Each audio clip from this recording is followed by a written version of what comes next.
Hello, and welcome back to the 7th installment in an ongoing series of videos about the history of Japanese printmaking and the collection of Japanese works on paper at the Honolulu Museum of Art. I'm Stephen Salel, the curator of Japanese art. Our previous video discussed the development of printmaking technology up through the full-color, multi-block system of printmaking known as nishikie, literally brocade pictures. Today, we will focus upon Suzuki Harunobu, the first artist to utilize nishikie following its innovation in the 1760s. Considering the immense stylistic possibilities that nishikie afforded print designers, Harunobu could easily have spent his entire career experimenting with the full range of newly available colors.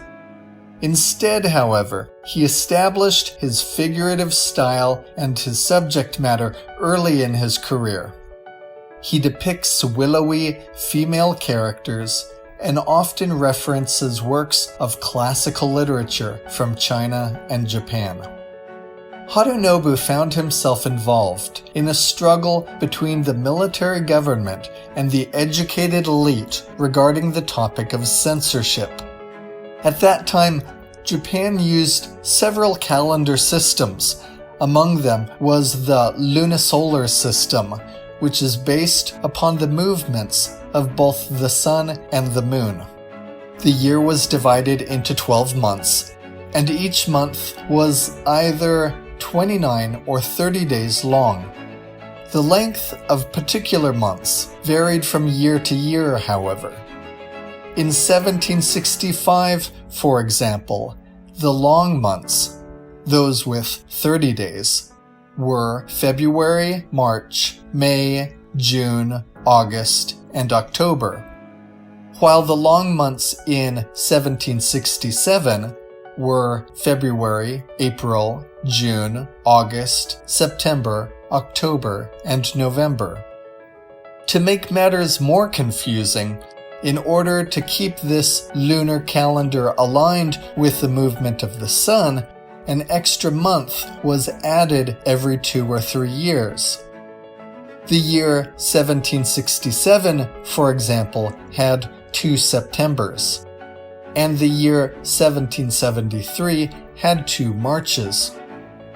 The complex nature of the system made the public dependent upon calendars, and realizing that a dependent citizenry is obedient, in 1764, the shogun's ministers restricted the publication of official calendars, in Japanese koyomi, to only a small handful of publishers. Here is an officially sanctioned calendar from 1797. Others who attempted to publish calendars of their own design were punished. In defiance of this law, the high-ranking samurai Okubo Jinshiro Tadanobu, known also as Kyosen, privately commissioned Harunobu to produce a series of prints that contained calendric information. Because the word e means picture in Japanese, these were known as e-goyomi. In this e-goyomi that Harunobu designed in 1765, the letter that a character reads includes the archaic names of the short months in that year.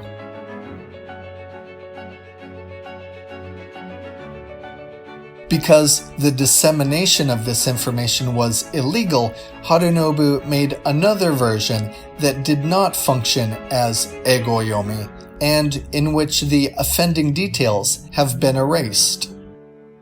Eventually, Harunobu was able to distill essential clues about the length of upcoming months into kanji ideographs buried in the design of a print.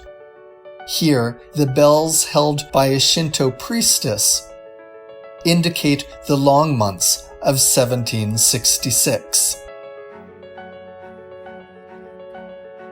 In this scene of the Buddhist patriarch Bodhidharma carrying a beautiful woman across a river while magically floating on a reed, the leaves of the reed form numbers that indicate the long months of 1765. All of Harunobu's prints feature people dressed in sumptuous kimonos, and the artist realized that the design of that outfit was an ideal place in which to place his messages.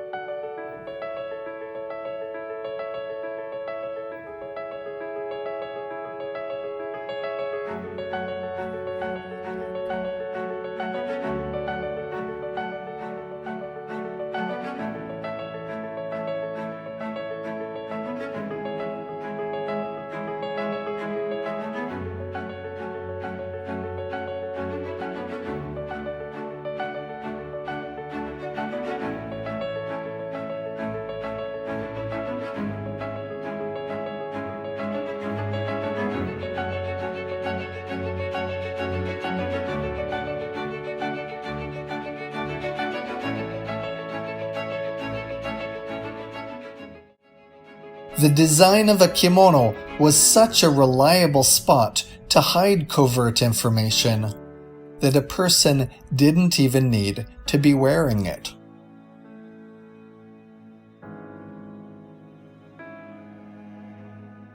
Because of its ornate design, the obi sash with which a person ties her kimono was an even better place for these messages.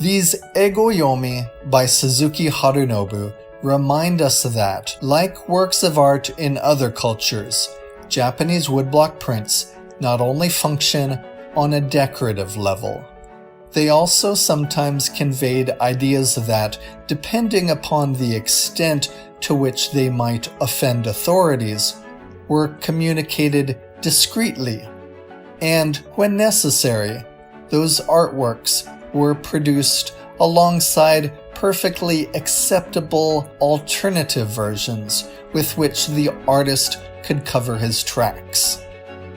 In our next video, we'll discuss the artist Kitagawa Utamaro and the chilling tale of what happened when he defied government restrictions.